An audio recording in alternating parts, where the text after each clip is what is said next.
Chairman صاحبہ ریاستیں tax اکٹھا کرنے کے لیے نہیں بنائی جاتی، ریاستیں فلاح کے لیے بنائی جاتی ہیں. پہلے روٹی دو، پہلے روزی دو، پھر تعلیم دو، پھر صحت دو، اگر کچھ بچے گا تو تمہیں ٹیکس دیں گے. یہ کہتے نہیں، پہلے ٹیکس دو، پیٹرول پہ ٹیکس دو، بجلی پہ ٹیکس دو، گیس پہ ٹیکس دو. ہاں کچھ بچ گیا تو کھا پی لینا، کچھ بچ جائے تو تعلیم دے دینا، کچھ بچ جائے تو صحت پہ خرچ کر دینا. یہ وہ ظالم لوگ ہیں. لیکن پھر ہمیں آگے جی ڈی پی دکھاتے تھے. جی ڈی پی کی شرح 3.7%، سٹیبلائزیشن ہو رہی ہے. اس سے پہلے بہت نیچے تھے، اب اوپر آ گئے. وجہ یہ ہے کہ پیٹرول کی قیمتیں بڑھ گئی. حضور والا فروری 2022 میں عمران خان کی گورنمنٹ میں $120 تک کروڈ گیا تھا. افغان صاحب $120 تک کروڈ گیا تھا. ہم نے $160 سے زیادہ ڈیزل نہیں بڑھایا تھا. کرونا ہمارے دور میں آیا تھا، 2 سال کرونا ہمارے دور میں آیا تھا. جس وقت ہمیں اٹھا کے باہر پھینکا گیا اس وقت بھی 6% ہم نے گروتھ دی تھی. ایسے نااہل لوگ کیا ہے جن کو سمجھ کچھ نہیں ہے، صرف اعداد دکھا دیتے ہیں کہ یہ بجٹ بنا دیا گیا ہے. لیکن چیئرمین صاحبہ اس پہ سب سے بڑا ظلم میرے جنوبی پنجاب کے ساتھ، میرے کسان کے ساتھ، میری زراعت کے ساتھ. 24% آپ کی جو اکانومی ہے وہ زراعت پہ چلتی ہے. 24%. اس کی گروتھ کتنی دکھائی؟ 4% گروتھ دکھائی. اور وجہ کیا؟ گندم. میں نے چیئرمین صاحبہ پچھلی دفعہ بھی کہا تھا اور تارڑ صاحب نے مجھے جواب دیا تھا کہ حکومت پنجاب کی ناکام پالیسی کی وجہ سے گندم کی شرح فیصد کم رہ گئی، اس کی اتنی ہارویسٹ نہیں آ سکی. اس سال 27 ملین ٹن گندم پیدا ہوئی ہے. چیئرمین صاحب ہلکا سا موازنہ کر دیتا ہوں. اس سال پنجاب پورے پاکستان میں 2.70 کروڑ ٹن گندم پیدا ہوئی اور ریٹ کتنا ملا؟ 2500 سے 3000 روپے من. الحمدللہ عمران خان کے دور میں 2.84 کروڑ ٹن گندم پیدا ہوئی تھی اور ریٹ کتنا تھا؟ منیمم 4000. مجھے کسان فون کرتے تھے کہ جی ہم نے 4000 پہ نہیں بیچ دی، ہم 5000 سے نیچے نہیں بیچیں گے. یہ وہ حکومت تھی. اس کے ساتھ مقابلہ کریں ان کا کمپیرزن کہ اس وقت ڈیزل کتنے کا تھا؟ ڈیزل 160 روپے کا تھا جو آج 380 روپے کا ہے. یوریا کا بیگ 1600 روپے کا تھا جو 4480 روپے کا ہے. ڈی اے پی 8000 کی تھی جو 19000 روپے کی ہے. کرایہ جو زمین کا کرایہ تھا اس وقت 75000 ایکڑ تھا، آج 1,25,000 میں کوئی زمین نہیں دیتا. اس بٹ صاحب پلیز، بٹ صاحب پلیز، سینیٹر صاحب بیٹھ جائیں. جی اس کے باوجود میں یہ بات کروں چیئرمین صاحبہ، 30 سے 40 لاکھ میٹرک ٹن گندم شارٹ ہے. یہ حکومت اس سال اکتوبر میں ریکارڈ پہ کہہ رہا ہوں، اس سال یہ حکومت یوکرین سے 30 سے 40 لاکھ ٹن گندم منگوائے گی. یوکرین کے کسانوں کو $1 ارب کا زر مبادلہ خرچ کرے گی. ادروائز گندم کا بہت بڑا کرائسس آ رہا ہے. یہ منسٹر مانے نہ مانے، پنجاب حکومت کی نااہلی کی وجہ سے آپ کی زراعت تباہ ہو گئی. اب کپاس کی طرف آتا ہوں. چیئرمین صاحبہ 2021-22 میں ہم نے ٹوٹل کپاس کی کتنی بیلیں پیدا کی؟ 83 لاکھ. آج اکنامک سروے میں رپورٹ دے کے بتا رہے ہیں کہ ٹوٹل 70 لاکھ بیلیں پیدا ہوئی ہیں کپاس کی.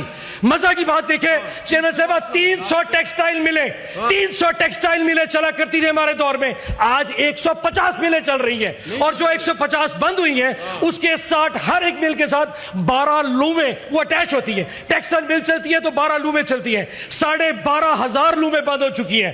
1250 جننگ فیکٹریاں چلتی تھی ہمارے حکومت میں، آج 270 جننگ فیکٹریاں چل رہی ہے. 30 لاکھ لوگ نوکری سے چلے گئے. یہ ٹس سے مس نہیں ہو سکے. کپاس برباد ہو گئی. پریورٹیز چیک کریں.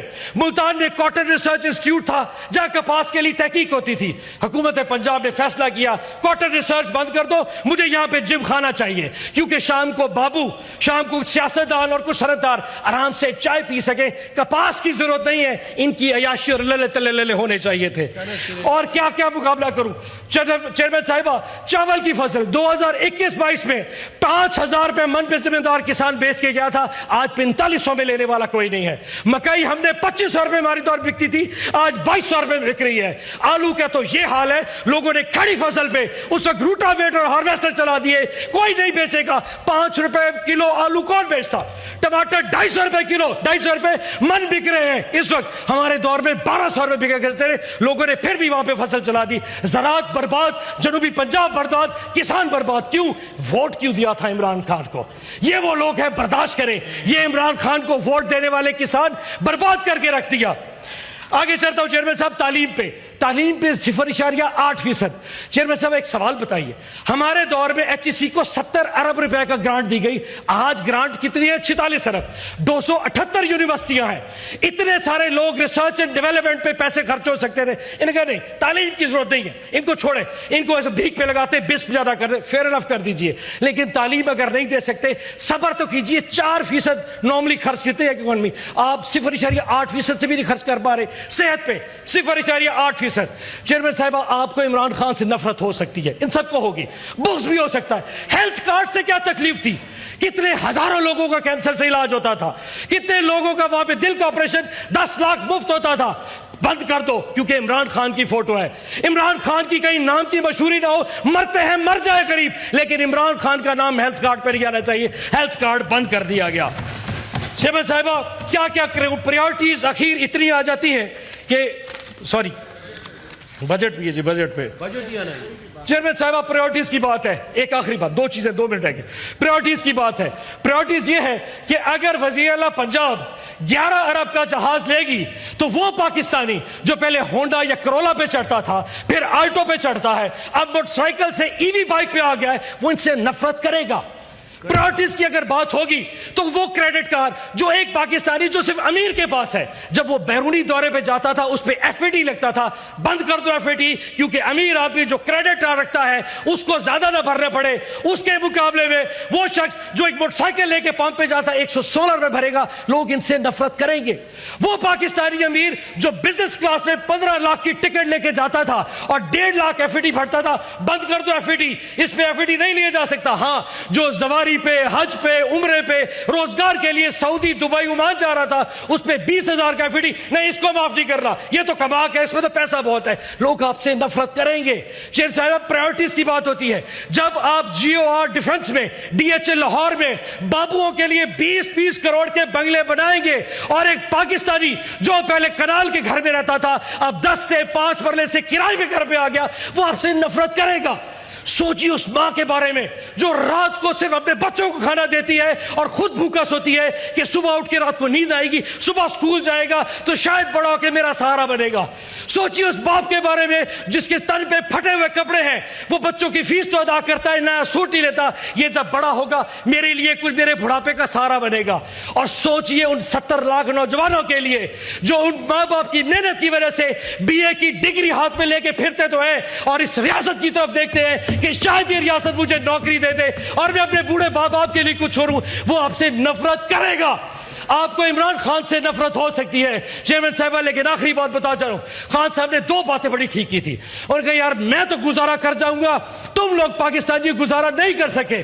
میں صدقے جاؤں اس پہ, 1045 دن اس کو ہو چکے ہیں, وہ گزارا کر رہا ہے, لیکن پاکستانی ان کے نیچے ایک ایک دن گھٹ گھٹ کے گزارا کر رہا ہے. اور خان نے کہا تھا میں ایک دن مدینے کی فلاحی ریاست بناؤں گا. جب یہ لوگ ہنسا کرتے تھے, آپ نے پناہ گاہیں ختم کر دی, ہیلتھ کارڈ ختم کر دیا. لیکن یاد رکھیے, ایک میں اللہ کو گواہ بنا کے کہتا ہوں چیئرمین صاحبہ, ایک دن اس سیٹ پہ تحریک انصاف کا چیئرمین سینٹ بھی بیٹھے گا, ایک دن اس لائن کے اندر تحریک انصاف کے وزیر بھی بیٹھیں گے, اور ایک دن وزیر اعظم ہاؤس میں عمران خان وزیر اعظم بیٹھے گا. اور ہم بنائیں گے نیا پاکستان, ہم بنائیں گے فلاحی ریاست, ہم بنائیں گے مدینہ کی ریاست, اور ایک نیا پاکستان بنے گا. پاکستان زندہ باد, عمران خان زندہ باد.